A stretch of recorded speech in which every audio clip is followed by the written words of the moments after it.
Fala pessoal, beleza? Um pouco da leitura, né, do dia de hoje aqui. Tem um pouco menos de linha do que tinha quando eu peguei o gráfico para dar uma olhada aqui. Então, para vocês terem ideia, eu já apaguei algumas, né? Algumas, lógico, não vão fazer sentido, né, pessoal?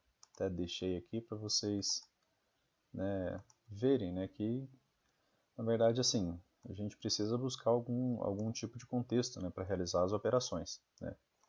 Eu particularmente gosto muito do contexto de linhas de canais, de WEDs, né? Essa escola do Al Brooks, né? De ver se houve um rompimento, se houve um gap entre a linha de rompimento ou não, né? E se vocês olharem aqui o dia de ontem, lembra? A gente fez essa leitura do dia de ontem dessa WED aqui, né? E dessa outra aqui, né? Que teve duas movimentações de baixa muito boa, né? Após um terceiro toque esticado de linha de tendência, né, pessoal?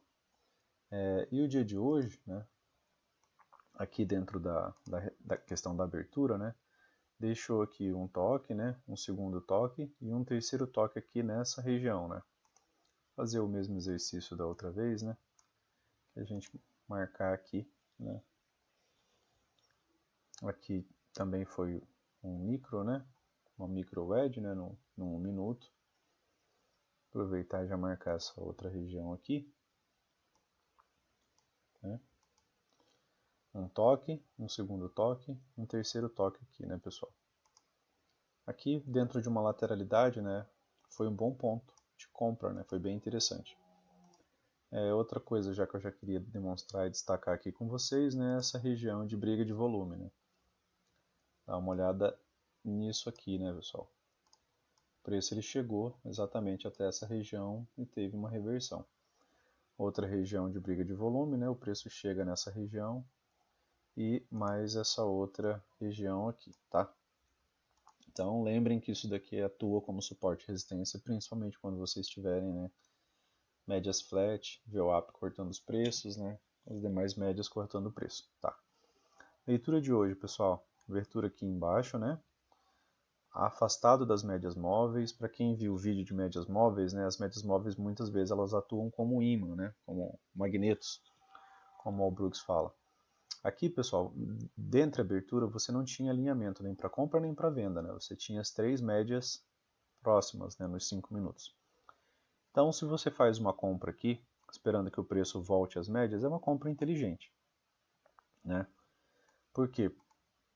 Pela forma que fechou o dia anterior, né? Isso aqui é o fechamento do dia anterior. Então, as médias fecharam a MM50 flat, a MM9 e a MM20 uma próxima da outra. Isso indica lateralidade, né? O preço abre muito afastado das médias, então ele tende a voltar para elas, tá? Outro ponto, né, interessante é que o preço abre em cima da região que não foi rompida, né, no dia anterior. Né? A gente tinha essa região aqui, né, que foi a mínima, a gente tem esse gap aqui aberto, né, e a gente teve essa mínima aqui, né, que tentou romper, foi um falso rompimento, né, como a gente viu aqui, né, não teve nenhum gap, né, aberto entre o preço, né, e a região a ser rompida. E aqui, né, em seguida a gente tem a abertura, né, do dia de hoje, em cima dessa região, né, então, deixando uma oportunidade de compra já desde a abertura aqui, pensando no retorno à média, né? E o preço fez muito mais do que isso, né, pessoal? Chegou a subir 1.000 pontos aqui, né? Peguei parte dessa movimentação. Aqui, né? Aqui o preço sobe, né? Ele deu um impulso e ficou dentro de um canal estreito de alta, certo? E se vocês observarem, né? Ele teve aqui um toque, né? Foi esse primeiro ponto de parada, né? O inicial. Aí a gente acha mais um ponto de parada, um segundo toque aqui nessa região, né? E aqui foi o terceiro toque, né? Daria para fazer essa venda por contexto aqui, né? Aqui te deixou um stop de 200 pontos e chegou a pagar, né? Cerca de 700. Vamos ver essa mesma movimentação aqui, pessoal, no M1. É que às vezes a gente consegue filtrar, né? Algumas operações, né? Com stops ainda um pouco mais confortável, né? Nem sempre isso acontece, pessoal. Às vezes a gente joga aqui no M1 ou no M2 e o gatilho não tá tão próximo ou tão diferente daquele dos 5 minutos, né? Não é toda vez que a gente tem, né, essa movimentação tão tranquila, né? Mas aqui você vê, né, eu trago o M1 só para vocês verem, né? Às vezes dá uma certa distorção aqui quando a gente muda de tempo gráfico. Mas aqui, ó, um toque, outro toque, né? Terceiro toque nessa região aqui, né? Aqui. É gatilho de venda, né? Então você poderia vender aqui. Por quê? Porque tem contexto, stop de 140 pontos, né? E possibilidade de pegar 750, né? De maneira reta, né? Como vocês podem ver depois do terceiro toque. Então, como eu falo para vocês, buscarem contexto, né, pessoal? Então a gente já trabalhou ao Brooks, trabalhou estruturas, né? Trabalhamos médias móveis, né? O retorno à média. E, né? Agora aqui a gente está trabalhando a questão de contexto. Para quê? Para vocês aproveitarem os melhores gatilhos, né? Aqui, né? A gente tinha marcado essa região. Aqui tem uma região de briga de volume, né? Só que do 1 minuto. Então o preço, as médias flat aqui passando no meio. Então voltou, né? Deu oportunidade de compra, né? Aqui nessa outra região que ficou marcada, né? Te deu aqui oportunidade de compra aqui com stop de 117 pontos, né? E possibilidade de pegar cerca de 500 pontos, né? Região de briga de volume, né? O que mais que a gente tem aqui, né, pessoal? Aqui, ó, um toque, um segundo toque, um terceiro toque em cima da região de briga de volume, né? Que foi aquela entrada que eu falei para vocês que até seria uma entrada, né, inteligente, principalmente porque nos 5 minutos as médias estavam todas emboladas e juntas, né?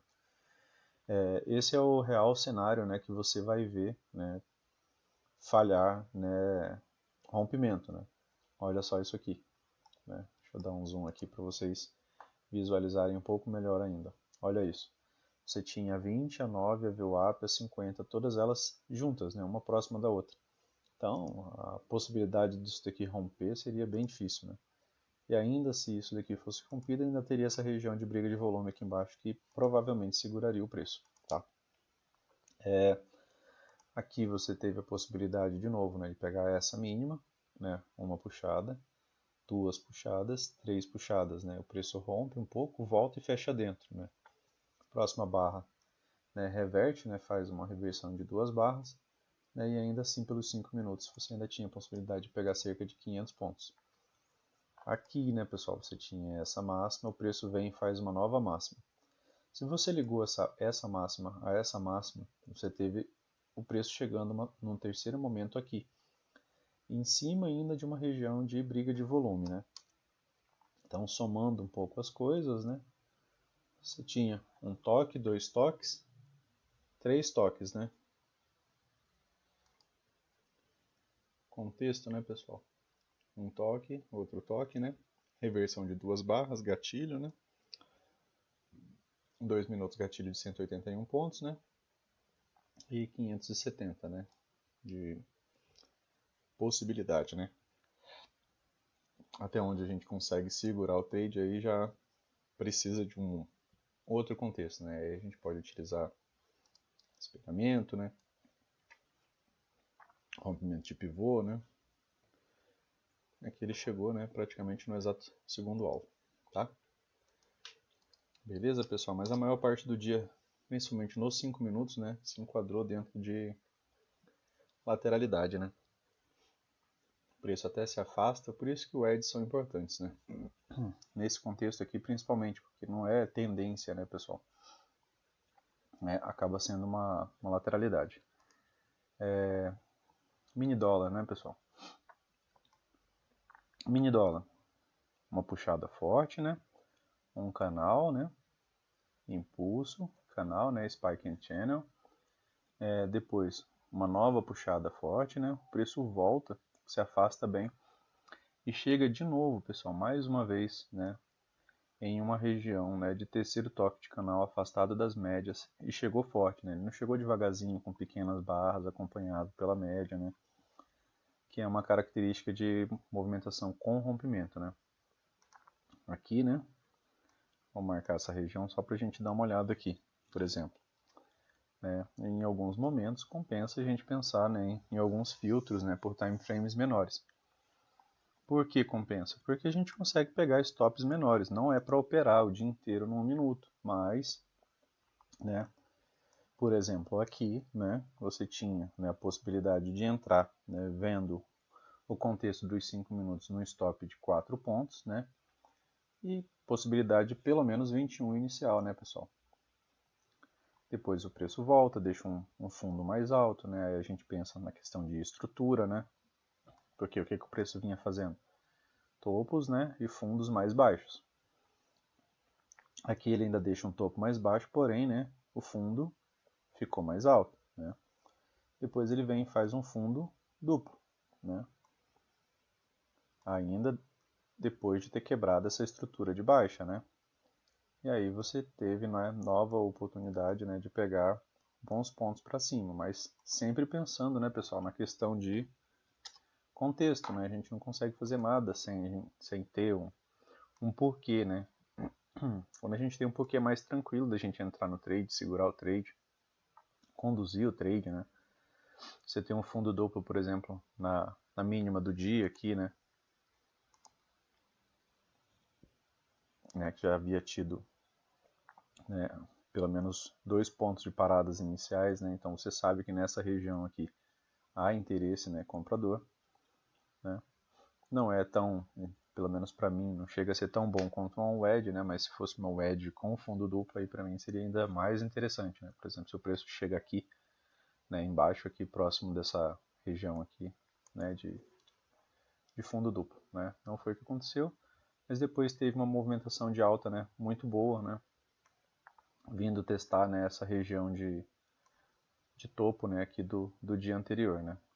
Aí, se você tem essas regiões marcadas, né, isso daqui é um excelente ponto, né, para você estar pensando em vender, né. O preço chega, né, de maneira, né, forte nessa região, né, 34 pontos de alta, né, praticamente linear. Então é esperado, né, que haja uma correção, né, dessa movimentação, principalmente se o preço chega muito afastado das médias. E o que você vê? Uma reversão, né, com uma barra só, né. Aqui pelo 2 minutos você tinha um stop de 6 pontos, né, e possibilidade de 18. O preço para na região da MM50, né, pessoal? Era a região, né, do topo também anterior, né, da máxima aqui do dia, né, da abertura, né, exatamente a mesma região, que também foi região aqui de dificuldade para o preço passar aqui, né, inicialmente, então era uma região, né, de resistência, né, que troca de polaridade virou suporte, né. E o preço volta para fazer um novo teste, desce, né, aqui com barra de ignição. Aqui ele deu uma micro wedge, né, aqui, ligando os 3 topos, né, uma puxada, 2 puxadas, 3 puxadas, né, e sai com uma barra de ignição, né, stop de 8 pontos, né, possibilidade de 13, né.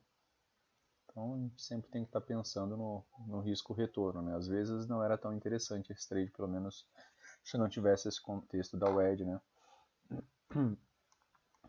E, salvo engano, ele ainda tinha, né, esse pequeno outro contexto aqui também, né, que é um toque, né, outro toque e outro toque, né. Então você tinha aqui um canal, né, passando aqui, né, uma linha de tendência, né, aqui no caso uma linha de tendência, né, a gente até pode pensar na questão de um grande canal aqui também, né, trabalhando dentro de um range bem amplo, né. Tá? Então o preço chega aqui mais uma vez nessa região, né? Aqui já tinha, né, um pouco mais de possibilidade de rompimento, né? As médias já estavam mais próximas, aqui também chegou bem próximo. E aqui chegou até a deixar o gap, né? Porém deixou o gap em cima, né, da região da wedge. Aqui não deixou gap, né, pessoal? Como vocês podem ver, não tem fechamento completo de máxima e mínima fora, né? E aqui mais um toque ainda nessa região, né, de hoje. Então acabou sendo uma região bem importante durante o dia.